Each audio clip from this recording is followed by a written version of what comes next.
Hello বন্ধুরা, জ্ঞানজ্যোতি coaching সেন্টারের পক্ষ থেকে তোমাদের সকলকে জানাই আরো একবার স্বাগত। আজকের ক্লাসে তোমাদের সঙ্গে যে বিষয়টি নিয়ে আলোচনা করব সেটি হলো, দেখো, সুলতানি যুগের ইতিহাসের উপাদান রূপে মুদ্রার গুরুত্ব। অর্থাৎ সুলতানি যে যুগটা রয়েছে সেই সুলতানি যুগের ইতিহাসের যে উপাদান হিসেবে এই মুদ্রার গুরুত্ব কতটা রয়েছে, এই বিষয়টা নিয়ে কিন্তু আজকের এই ক্লাসে তোমাদের সঙ্গে বিস্তারিতভাবে আলোচনা করব। ঠিক আছে, তবে আজকের ক্লাসটি শুরু করার আগে তোমাদেরকে একটা ছোট্ট ইনফরমেশন দিয়ে রাখি। দেখো, তোমরা যারা যারা ভাবছো আমাদের সঙ্গে এই সেমিস্টারে অনলাইনে যুক্ত হবে, তারা কর্নার দুটো নাম্বার দেখতে পাচ্ছ, 7076398606 এবং 6295916282। এই নাম্বার দুটি হলো আমাদের জ্ঞানজ্যোতি কোচিং সেন্টারের অফিসিয়াল হেল্পলাইন নাম্বার। তোমরা যারা যারা ভাবছো আমাদের সঙ্গে অনলাইনে যুক্ত হবে, এই নাম্বার দুটির মধ্যে কিন্তু যে কোনো একটি নাম্বারে যোগাযোগ করে আমাদের সঙ্গে যুক্ত হয়ে যেতে পারো। এছাড়াও তোমাদের সেমিস্টারের যে কোর্স ফিটা রাখা হয়েছে এই সেমিস্টারের, সেটা হলো, দেখো, মেজরের কোর্স ফি রয়েছে 1199 এবং মাইনরের কোর্স ফি রয়েছে 699। এই ছিল ইনফরমেশনের বিষয়। ঠিক আছে, এবার সরাসরি আলোচনার বিষয় শুরু করছি। দেখো, প্রথমেই কি বলেছি, আজকের ক্লাসে আলোচনা করব যে সুলতানি যুগের ইতিহাসের উপাদান রূপে এই মুদ্রার গুরুত্ব কতটা রয়েছে। ঠিক আছে, দেখো, প্রথমত কি বলা যায় যে সুলতানি যুগের ইতিহাস রচনার উপাদানগুলিকে সাধারণভাবে 4 ভাগে ভাগ করা হয়। অর্থাৎ এই যে সুলতানি যুগটা রয়েছে, এই সুলতানি যুগের যে ইতিহাস, সেই ইতিহাসটা জানার জন্য বা ইতিহাসটা রচনার জন্য যে সমস্ত উপাদানগুলি রয়েছে, সেই সমস্ত উপাদানগুলিকে কি হচ্ছে যে 4 ভাগে কিন্তু যে ভাগ করা হয়। কি কি ভাগ রয়েছে? দেখো, প্রথমটা রয়েছে হচ্ছে সরকারি দলিলপত্র, 2 নম্বর রয়েছে হচ্ছে ঐতিহাসিক সাহিত্য, 3 নম্বর রয়েছে হচ্ছে যে বিদেশি পর্যটক ও বণিকদের বৃত্তান্ত, এবং 4 নম্বরে রয়েছে হচ্ছে যে বিভিন্ন যে মুদ্রা এবং কি শিল্প নিদর্শনগুলি।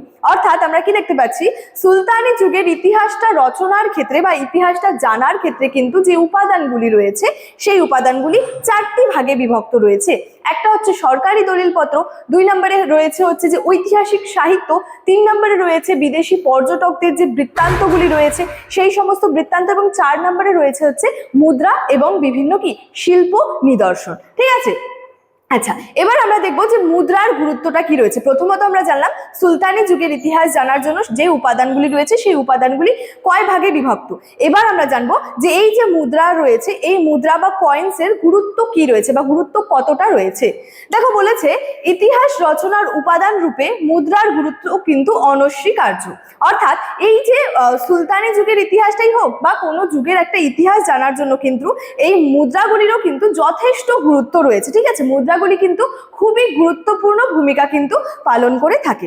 এছাড়াও দেখো কি বলেছে যে ঐতিহাসিক স্ট্যানলি লেনপুল মনে করেন কি যে মধ্যযুগের সুলতানদের সঠিক ইতিহাস ধরা পড়েছে তাদের মুদ্রায়, এবং ব্যাখ্যা করে কি কি বলা হয়েছে। দেখো, প্রথমত যেটা বলা হয়েছে সেটা হচ্ছে যে রাজত্বকাল এবং যে রাজ্য সীমা। ঠিক আছে, প্রথমে যেটা বলা হচ্ছে মুদ্রার ক্ষেত্রে সেটা হচ্ছে রাজত্বকাল সম্পর্কে এবং রাজ্য সীমা সম্পর্কে। দেখো, প্রথমত কি বলা হচ্ছে এখানে, যে মুদ্রার সাহায্যে কি হচ্ছে সুলতানের রাজত্বকাল ও তাদের রাজ্য সীমা নির্ধারণ, প্রতিবেশী রাজ্যসমূহের সঙ্গে তাদের সম্পর্ক কেমন ছিল সেটা অনুমান করা যায়। অর্থাৎ আমরা এই যে মুদ্রা ব্যবস্থা রয়েছে বা মুদ্রা রয়েছে বা কয়েন্স রয়েছে, কি জানতে পারি এখান থেকে, কোন কোন বিষয় জানতে পারি। প্রথমত দেখো, প্রথমত আমরা জানতে পারি রাজত্বকাল এবং রাজ্য সীমা সম্পর্কে। কেমন ব্যাপারটা দেখো, এই যে মুদ্রাগুলি রয়েছে, এই মুদ্রাগুলি থেকে কি হচ্ছে আমরা এই যে সুলতানি যুগের যে বিভিন্ন সুলতানেরা রয়েছেন তাদের কি হচ্ছে রাজত্বকাল এবং তাদের রাজ্য সীমাটা আমরা কি হচ্ছে জানতে পারছি, নির্ধারণ করা যাচ্ছে সেই মুদ্রাগুলির সাহায্যে। এর সাথে সাথে কি হচ্ছে যে প্রতিবেশী রাজ্যসমূহের সঙ্গে সুলতানদের কেমন সম্পর্ক ছিল বা সম্পর্কটা কেমন ছিল, এই সমস্ত বিষয় সম্পর্কে কি হচ্ছে যে অনুমান করা যাচ্ছে। কিসের সাহায্যে অনুমান করা যাচ্ছে? মুদ্রাগুলির সাহায্যে কিন্তু অনুমান করা যাচ্ছে। আচ্ছা, দেখো, বলছে তাই মুদ্রা প্রবর্তনের সমসাময়িক কাল থেকে কি হচ্ছে মুদ্রা হয়ে উঠছে অপ্রতিদ্বন্দ্বী ঐতিহাসিক উপাদান।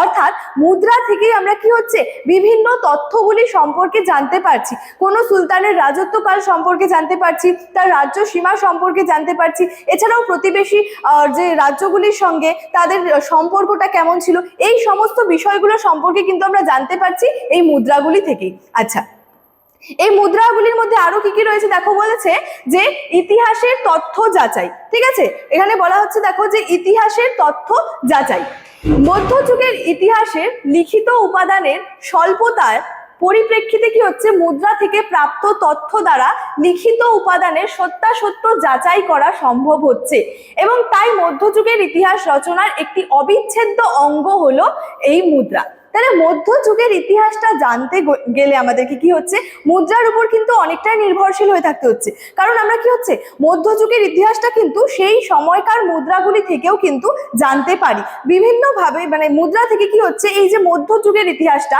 বিশেষত আমরা এই যে সুলতানি যুগের ইতিহাস আলোচনা করছি, সুলতানি যুগের ইতিহাসটা কিন্তু নির্ভুলভাবে কিন্তু জানা যায়। আচ্ছা, এছাড়াও কি রয়েছে দেখো, যে অর্থনৈতিক অবস্থার ব্যাখ্যা। এবার কি হচ্ছে, মুদ্রার সাথে কিন্তু এই অর্থনীতিটা একটা, মানে অর্থনীতির সাথে আর কি এই মুদ্রা যে ব্যবস্থা সেটা কিন্তু জড়িত একটা বিষয় রয়েছে। ঠিক তেমনই দেখো এখানে বলছে মুদ্রার গুরুত্বের মধ্যে একটি অন্যতম গুরুত্ব হচ্ছে অর্থনৈতিক অবস্থার ব্যাখ্যা। মধ্যযুগের অর্থনৈতিক ইতিহাসের ব্যাখ্যায় মুদ্রাগুলি কিন্তু বিশেষ ভূমিকা রয়েছে। অর্থাৎ এই যে মধ্যযুগের যে অর্থনৈতিক ইতিহাসটা রয়েছে, সেই অর্থনৈতিক ইতিহাস ব্যাখ্যার ক্ষেত্রে বা আলোচনার ক্ষেত্রে এই মুদ্রাগুলি কিন্তু খুবই গুরুত্বপূর্ণ ভূমিকা পালন করে থাকে। অর্থনীতির মূল ভিত্তি কিন্তু যে ব্যবসা বাণিজ্য, কৃষিকাজ, পশুপালন, তার সাথে সাথে কিন্তু অর্থনীতির সাথে এই মুদ্রা ব্যবস্থাটাও কিন্তু জড়িত একটা বিষয় রয়েছে। তো সেই অর্থনীতির ইতিহাস আলোচনার ক্ষেত্রে কি হচ্ছে, এই মুদ্রাগুলিও কিন্তু গুরুত্বপূর্ণ ভূমিকা পালন করছে বা মুদ্রাগুলিরও কিন্তু যথেষ্ট গুরুত্বপূর্ণ ভূমিকা রয়েছে। ঠিক আছে, এছাড়াও কি দেখো, ঐতিহাসিক রামশরণ শর্মা দেখিয়েছেন আদি মধ্যযুগে মুদ্রা ব্যবস্থার অবনমন ঘটেছিল, অর্থনৈতিক ক্ষেত্রেও অবনতি পরিলক্ষিত হয়েছিল, কিন্তু সুলতানি যুগে প্রবর্তিত হয় স্বর্ণ, রৌপ্য ও তাম্র মুদ্রা অর্থনৈতিক উন্নতির সাক্ষ্য দিয়েছিল।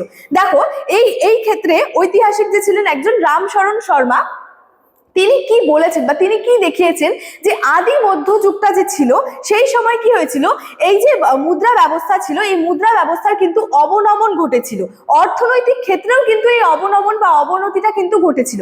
কিন্তু এই যে সুলতানি যুগটা যে রয়েছে, এই সুলতানি যুগ প্রবর্তিত হয়েছিল কি স্বর্ণ, রৌপ্য এবং তাম্র মুদ্রা, এগুলি কি করেছিল, অর্থনৈতিক যে উন্নতি হচ্ছিল এটার একটা কিন্তু পরিচয় বা সাক্ষ্যটা কিন্তু দিয়ে থাকে। ঠিক আছে, দেখো শেষে কি বলা যায়, ধর্মীয় বিশ্বাস। এবার ধর্মীয় বিশ্বাস সম্পর্কে কি বলা হচ্ছে, যে বলেছে মুদ্রা থেকে শিল্পকর্ম, মুদ্রা শিল্পীদের কৃতিত্বের পরিচয়টা কিন্তু পাওয়া যায়। তাহলে মুদ্রা থেকে কোন কোন বিষয়গুলো সম্পর্কে জানা যায়, মুদ্রা থেকে কি কি জানা যাচ্ছে, যে শিল্পকর্ম, মুদ্রা শিল্পীদের কি কৃতিত্ব রয়েছে, এই সমস্ত বিষয় সম্পর্কে জানা যায়।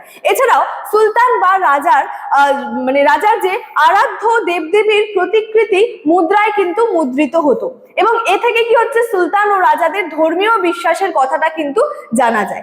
এছাড়াও কি জানা যায়, যে সুলতান ও রাজাদের প্রতিকৃতি পরম্পরা যেগুলো ছিল সেগুলো আর কি গড়ে উঠেছিল। তাহলে মুদ্রা থেকে আমরা কি হচ্ছে, বিভিন্ন বিষয় সম্পর্কে জানতে পারছি।